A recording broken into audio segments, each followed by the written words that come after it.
I swear if my baby dies because of some HOA witch tossing away her oxygen, I'll make sure the next time she sees a tank is from a prison medical bay.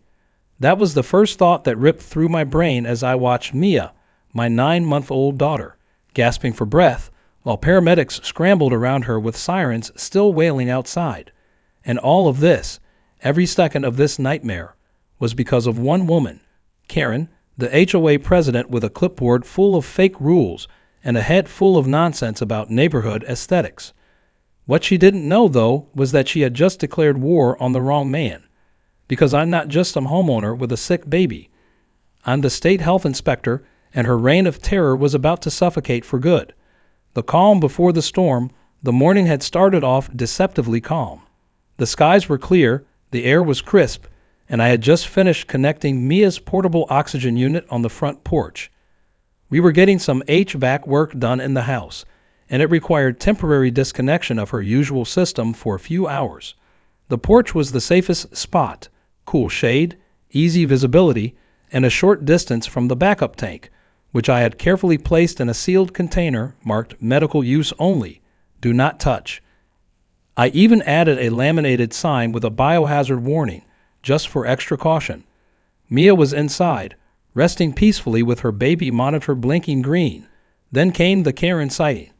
I spotted her in my peripheral vision, walking her usual HOA inspection route like she was patrolling a maximum security facility. She wore her signature floral sun hat and those massive bug-eye sunglasses that made her look like a discount Bond villain. Her clipboard was tucked under her arm like it contained the secrets of the universe. She paused in front of my porch, looked directly at the tank, then squinted at the medical sign like it had personally offended her. I stepped out and gave her a polite nod. "Morning, Karen. It's just a backup oxygen tank for Mia. We're having some repairs done inside." She didn't even blink. "That's not approved. It's visible from the street. It's temporary. Should only be here a few hours," I said, keeping my tone level. I knew how these things went with Karen. If you gave her a hint of frustration, she'd take it as fuel for a fine. She pulled her clipboard out, scribbled something furiously, and muttered, "Violates the community visual harmony code. I'll give you a verbal warning for now." My jaw twitched. "Karen, this is for my daughter's breathing. She's medically fragile.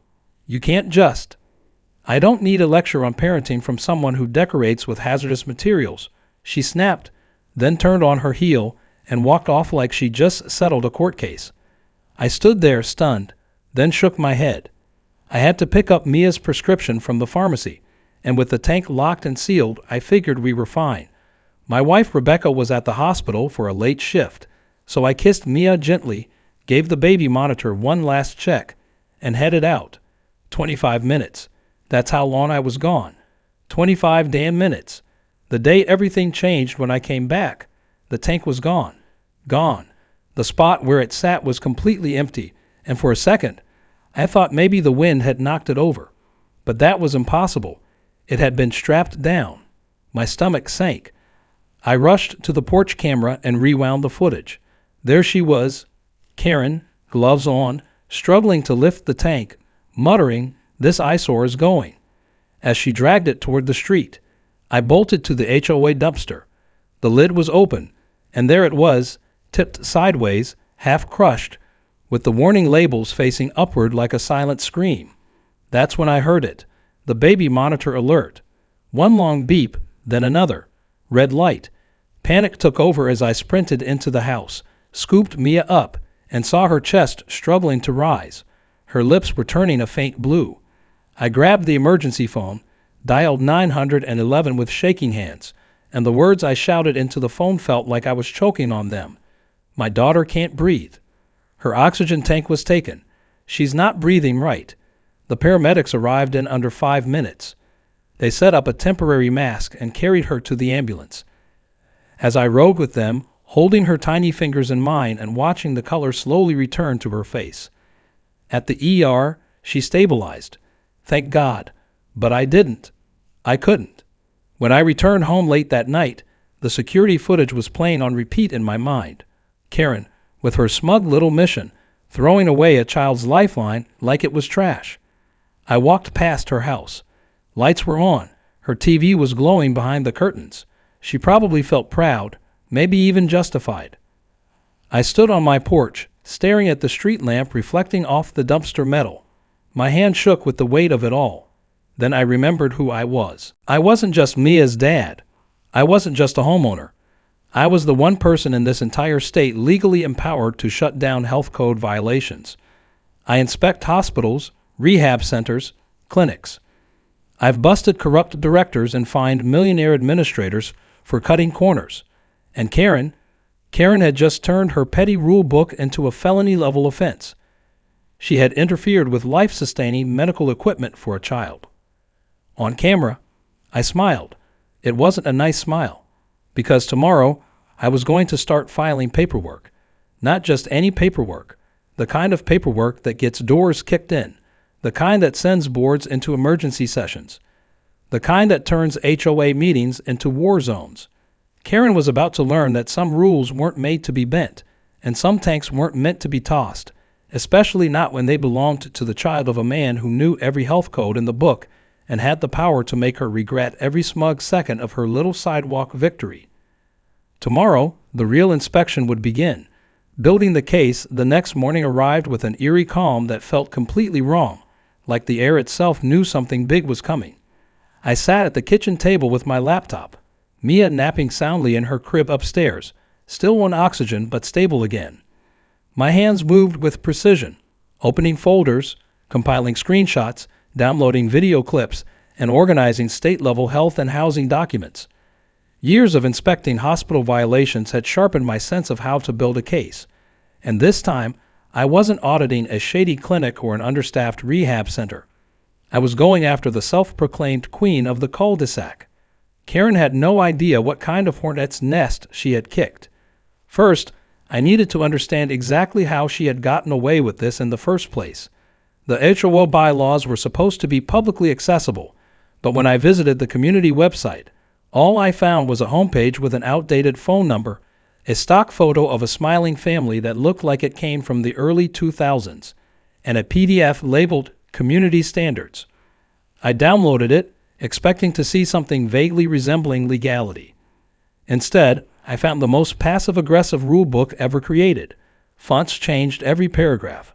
There were entire pages about flower pot placement and lawn gnome colors, but nothing, absolutely nothing, about oxygen tanks, medical equipment, or health accommodations.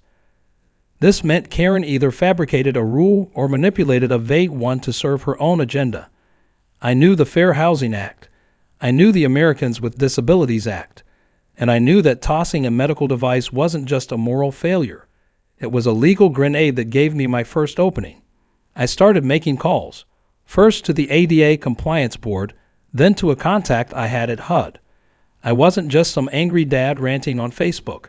I was a licensed state health inspector flagging a potential civil rights violation involving the endangerment of a disabled infant. Within the hour, I had 2 case files opened and official interest brewing. But I wasn't done. The avalanche begins next. I needed to understand Karen's grip on the neighborhood. I wasn't the only one she targeted, and I suspected if I pulled at the thread long enough, the entire HOA might unravel. So I went door to door, but not in an aggressive way. I waited until people were getting their mail, taking their trash out, walking their dogs. I introduced myself politely, mentioned what had happened to Mia in calm tones, and asked if anyone else had been on the receiving end of Karen's creativity. What I got was a flood. An elderly couple, the Johnsons, said Karen once fined them for having a bench that looked too rustic. A single mom, Patricia, admitted through teary eyes that her autistic son had his therapeutic sand table removed from the front yard by Karen herself because it was messy. A Vietnam veteran, Mr. Rodriguez, told me Karen had reported him for excessive flag flying during Memorial Day. Each of them seemed to carry this invisible weight, a combination of frustration, fear, and resignation. They didn't think anyone could stop her. Most had tried to push back in small ways, but Karen would retaliate with late fee notices, threats of lien placements, or community shaming emails. One story hit particularly hard. A woman down the street named Diane told me that her husband had stage 4 lung cancer last year. They had a home oxygen concentrator and occasionally had to leave backup tanks outside during tank delivery transitions. She showed me a photo on her phone of a tank with a handwritten note from Karen taped to it. "This is not a hospital. Please maintain visual consistency with the neighborhood." Diane's husband had passed away 3 months after that. I didn't ask if the note had anything to do with it, but the pain in her eyes said enough. I began gathering these accounts one by one, documenting everything: names, addresses, dates, emails, photos, videos. I created a separate folder labeled Witness Statements, and before I knew it, it had 23 entries. All of them painted the same picture. Karen was running this neighborhood like her personal kingdom, and the HOA board was either asleep at the wheel or in her pocket. I needed to test their legitimacy. I reviewed the board composition, sent a formal records request using my legal authority, and what I got back was laughable. Only 2 out of 5 board members were properly registered. The rest were either appointed by Karen or hadn't attended a meeting in over 6 months. Even worse, I uncovered something shady. Karen had printed and distributed a rule titled Emergency Storage Ban, which claimed to prohibit any visible storage of medical or mechanical equipment outdoors. It wasn't listed in the original community bylaws. I pulled the metadata from the PDF she had emailed to residents months ago. It had been created from her personal computer. Her name was right there in the Properties tab, alongside the creation date. This rule had never been voted on, never reviewed, never logged in meeting notes. She had fabricated an entire policy just to target whatever annoyed her. Now I had her, not just for endangering my daughter, but for fraudulently altering HOA documents. That opened her up to criminal scrutiny. Setting the trap, it was time for the next step: bait. I coordinated with a neighbor I trusted, Mr. Anderson, a retired electrical engineer whose wife used a CPAP machine. He agreed to place a large, clearly marked oxygen tank on his patio in a fake medical use case, same as I had.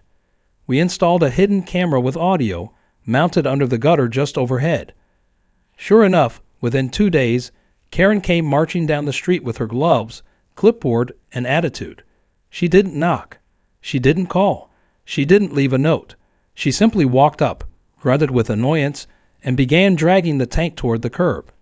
"Not again," she muttered to herself. "You people think this is a hospital ward. It's not." Then she glanced around, not noticing the lens above her, and spat. "This neighborhood's for people who belong here." And just like that, she sealed her fate. I clipped the footage, labeled it Exhibit C, and added it to my growing case folder. Between the witness statements, the fabricated document trail, the security footage, and the ADA violations, I had enough to put Karen under enough legal fire to melt her sun hat. But I didn't want to act prematurely. I wanted one more move to see how deep her reach really went. I called for a neighborhood meeting. Informal at first, I handed out flyers that said, "Concerned Residents Gathering, Discussion on HOA Abuse." Within 24 hours, 28 residents confirmed. We met in Mr. Anderson's backyard, and for the first time in a long while, I saw something change. These weren't just annoyed homeowners anymore. They were fired up. They were done being bullied by a woman who believed her clipboard was law. Karen thought she was the sheriff of this town. But what she didn't realize was that I had already called the real cavalry, and very soon the HOA wasn't going to be hers to rule. It was going to be the scene of her downfall. The hammer falls the day of the inspection arrived without fanfare, but it hit the HOA office like a storm that had been quietly brewing. I had filed the formal health code complaints under my official capacity, cross-referenced the ADA and fair housing violations, and coordinated the timing with state officials so it couldn't be quietly swept under the rug. By mid-morning, 3 separate agencies pulled up, vehicles marked with state seals, clipboard-wielding inspectors stepping out with calm determination. I didn't lead them. I simply watched from the sidewalk as they approached the HOA's temporary office space in the community clubhouse, where Karen had once proudly hosted her ridiculous, patriotic HOA picnic that banned any flag over 2 by 3 feet. I sipped my coffee and waited. Karen must have gotten a call or seen them from her window, because not 10 minutes later, she came stomping down the sidewalk in a pair of bright pink clogs and a matching blouse that screamed desperation. Her sunglasses were perched on her head like a crown, and the way she swung her arms made it look like she was ready to accuse someone of theft. She reached the inspectors just as one was opening the door to the clubhouse and began demanding explanations. I couldn't hear everything, but I recognized the hand flailing, the puffed chest, the shrill tone that rose like steam from a kettle about to blow. The inspectors didn't flinch. They calmly produced documents and began their walkthrough. Karen stood frozen for a moment, stunned by her lack of control, and then turned and glared at me like she just figured out who to blame. That glare didn't scare me. If anything, it confirmed that everything I'd done was working. I waved politely and went back to reviewing the updated HOA member list. 2 inspectors stayed behind while the others walked the neighborhood, clipboard in hand, measuring sidewalk ramps, checking access signs, and snapping photos of community features that lacked ADA compliance. There was no accessible entry to the clubhouse, and the only ramp available was too steep to pass regulation. Karen had always claimed that any member with disabilities could just ask for help. Like that was a suitable replacement for infrastructure. The team found this out quickly. By noon, Karen was pacing on her lawn, phone glued to her ear, visibly sweating despite the mild weather.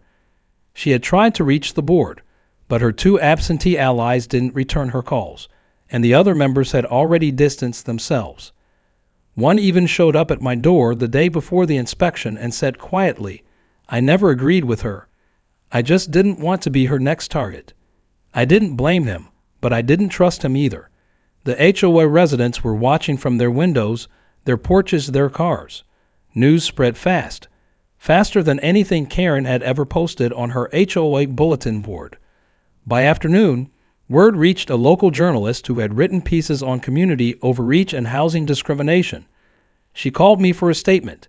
I gave her the facts, the documents, the footage, and the full breakdown of how the HOA president had fabricated rules, enforced fake laws, and physically endangered a disabled child.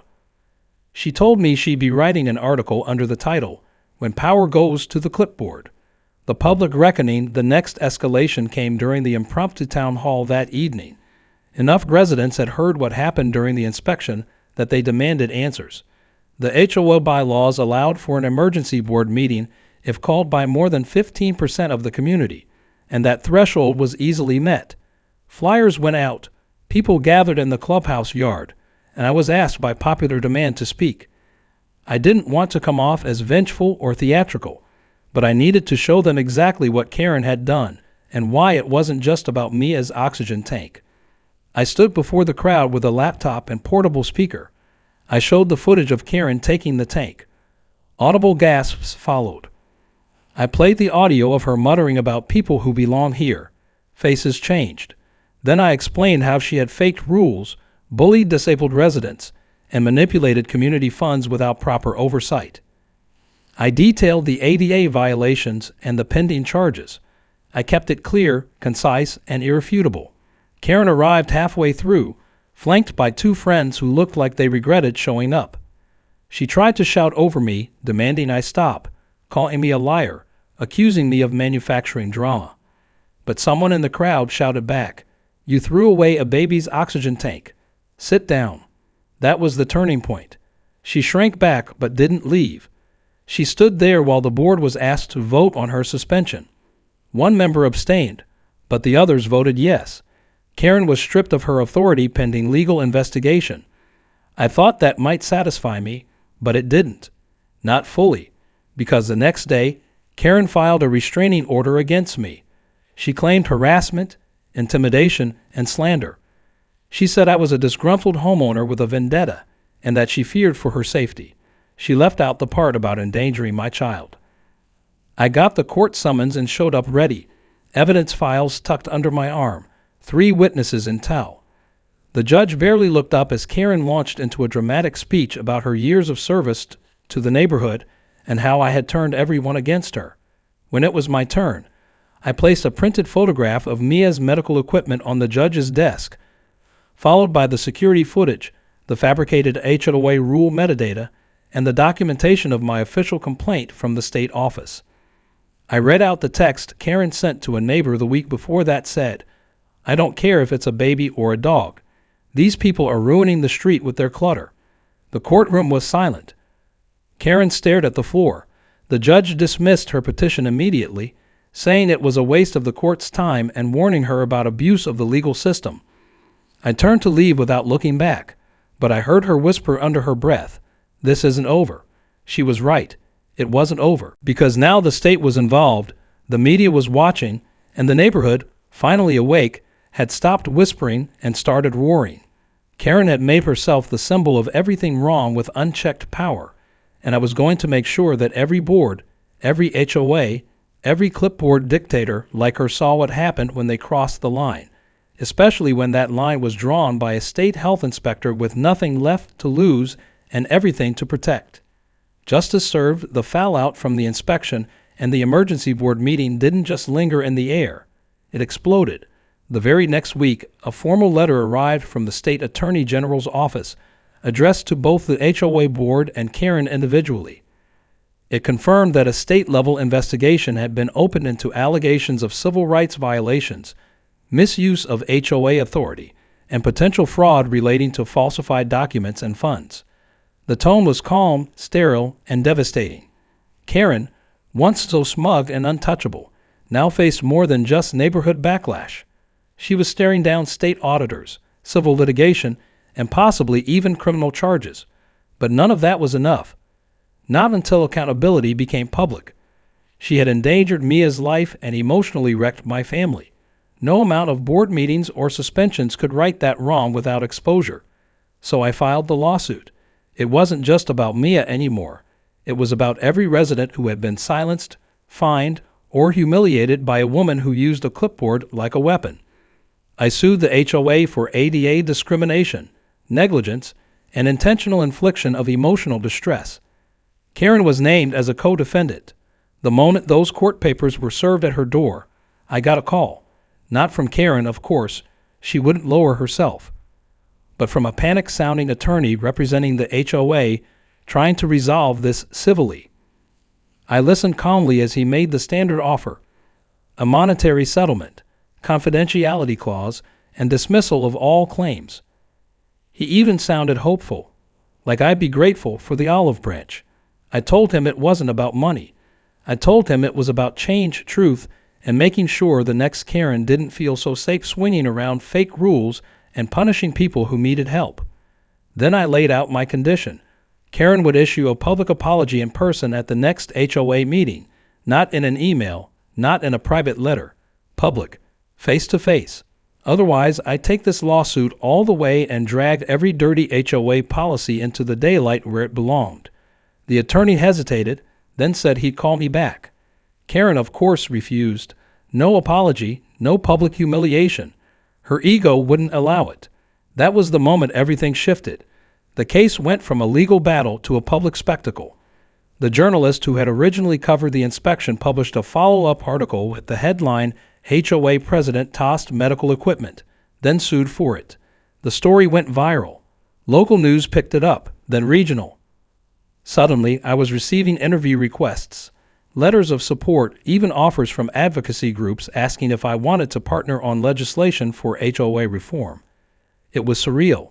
Meanwhile, Karen's world was shrinking fast. Her social circle dried up almost overnight. The neighbors who once tolerated her out of fear now avoided her entirely. She would walk the sidewalks like a ghost, sunglasses on, lips tight, pretending the whispers didn't exist. But they did. They followed her everywhere. The moms at the playground who used to nod politely now stared daggers. Even the local hardware store clerk wouldn't make eye contact. She'd gone from queen of the neighborhood to its most avoided pariah. At the same time, the HOA board began to fracture. Internal emails leaked. Board members turning on each other, blaming Karen for dragging them into legal disaster. One even resigned mid-email, citing stress and moral disgust. The HOA's insurance policy was triggered to cover legal fees, but that only added fuel to the fire. The premium spiked. Special assessments were proposed to cover costs. The residents, already furious, now faced financial penalties for the actions of a leader most of them had never elected in the first place. That brought us to the court date. I arrived with my wife Rebecca, holding Mia gently in my arms. She wore a tiny mask over her nose and a soft, white beanie. She was healthy, alert, and curious, completely unaware that the courtroom she entered would be the place her story began changing lives. Karen was already seated with her lawyer, looking stiff and drawn. Her face was pale, and her lips were pressed into a line so tight it almost disappeared. She didn't look at us once, not even when Mia cooed. The judge was seasoned, no-nonsense, and uninterested in theatrics. Opening statements were short. Karen's attorney tried to frame the situation as a misunderstanding, a lapse in judgment. He used phrases like administrative oversight and unintentional policy misapplication. I kept my face expressionless, but inside I was seething. They were trying to make this about paperwork, about procedure, not about a baby gasping for air, because a woman with a grudge didn't like how a tank looked. When it was my turn, I stood and laid it out plainly. I told the court what Mia's condition was. I described what it meant to live every day on alert for medical emergencies, to keep logs, machines, and backups for everything. I told them what it was like to come home and find the lifeline I left for my child had been stolen, not by a thief in the night, but by a neighbor who thought her neighborhood's image mattered more than a human life. I showed them the footage. I read the forged policy metadata aloud. I played the audio of Karen muttering about people who belong. Every word landed like a weight on the room. You could feel it. Even the clerk stopped typing. Karen didn't speak, not a word. When the judge offered her a chance to address the court, she simply shook her head. Her lawyer declined on her behalf. That was the final nail. The jury deliberated for less than an hour. They returned with a unanimous verdict in favor of the plaintiff, me and Mia. Damages awarded, $1.2 million, half to be paid by the HOA, half by Karen directly. The judge also imposed an injunction. Karen was permanently barred from holding any HOA office in the state again. The courthouse steps were crowded when we walked out. News crews, residents, supporters. I didn't stop for interviews. I didn't make a speech. I just looked at Mia, kissed her forehead, and whispered, "We did it, baby girl." But what stayed with me most wasn't the money or the ruling or even the cameras. It was the look in Karen's eyes as the verdict was read. Not rage, not shock. Just emptiness. Like the weight of what she'd done had finally caught up. And the thing was, I didn't feel triumphant. I felt relieved. Not because I'd won, but because she had finally been stopped. For Mia, for the other residents, for every person who ever got a note on their door saying they didn't belong. A new neighborhood 1 year later, the neighborhood looked the same on the surface. Same trimmed hedges, same carefully spaced mailboxes, same families walking dogs in the evening and kids riding bikes down the cul-de-sac. But everything underneath had changed. Karen's name was now little more than a whispered warning. A symbol of what could happen when power is left unchecked and decency is treated like an obstacle. The HOA had gone through a full overhaul. The board was rebuilt from scratch, this time with real elections and open meetings. New rules ensured transparency, medical accommodations, and oversight by third-party compliance officers. But more than that, there was a shift in the air. People had stopped being afraid. They talked openly. They helped each other. They looked out for the vulnerable instead of finding them. Karen moved out a few months after the trial. There was no ceremony, no goodbye party, no farewell baked goods. Her house went up for sale quietly, with a simple listing that offered a peaceful home in a beautiful community. The irony wasn't lost on anyone. Her car disappeared from the driveway one day. A moving truck rolled in, and just like that, she was gone. Rumor had it she relocated to another state, but no one really cared. She had left behind something more powerful than a vacancy. She had left behind a lesson. For me and my family, life found a new kind of normal. Mita's health improved slowly, steadily. Her lungs got stronger. The oxygen tank became a thing of the past, eventually replaced by lighter equipment and shorter usage periods. She learned to crawl, then walk, and by the time her second birthday rolled around, She was running laps around the kitchen island with her little toy stethoscope bouncing on her neck, mimicking her pediatrician with serious expressions and pretend diagnoses for her stuffed animals. The child who once needed machines just to breathe now sang to birds and bossed around teddy bears with the confidence of a girl who'd already faced down something big and scary and come out stronger for it. My wife and I made a habit of attending every HOA meeting, not out of paranoia, but because we understood the importance of staying involved. We weren't the only ones. Attendance doubled, then tripled. Residents who had never cared before started showing up and speaking up. There was a kind of community awakening, like everyone finally understood what could happen if they didn't pay attention to who was making decisions in their name. We even hosted a town barbecue one weekend, and for the first time since we moved in, the neighborhood felt like a real village. Kids laughing, grown-ups swapping stories, music playing. No passive-aggressive glances or clipboard threats looming in the background. Then something happened that I didn't expect. I got a letter. It came in the mail. No return address, just my name written in careful cursive script. Inside was a folded piece of paper and a photo. The paper was a handwritten note from a woman named Louise who lived 3 towns over. She wrote that she had read our story in the local paper, then again online, and she wanted to thank us. Her daughter was wheelchair-bound, and they had been denied permission to install a front porch ramp by their HOA, citing aesthetic disruption.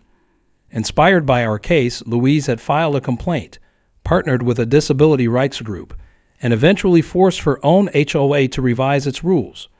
The photo she included showed her daughter smiling on the ramp, hands raised in triumph. The note ended with a simple line. "You didn't just help your daughter, you helped mine too." I stared at that photo for a long time, not out of pride, but out of a kind of humbled awe. Because the truth is, when it all started, I wasn't trying to change the world. I just wanted my daughter to breathe. I just wanted to keep her safe. But sometimes, standing up for one small truth creates waves that go further than you ever intended.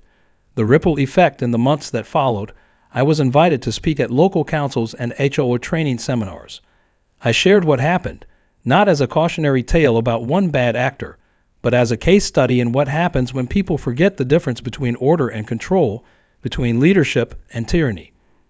I made sure to emphasize the need for empathy in policy, for legal oversight, and for standing up when something feels wrong, even if it's just a neighbor with a clipboard and a mean attitude. Especially then, eventually the lawsuit money came through. We didn't use it to move or buy something flashy. We set aside a fund for Mia's medical care and college future, donated a portion to an ADA advocacy group, and invested the rest in quiet, meaningful ways. The real wealth, though, was peace. Peace in knowing that my daughter's life wasn't something people could casually disregard anymore.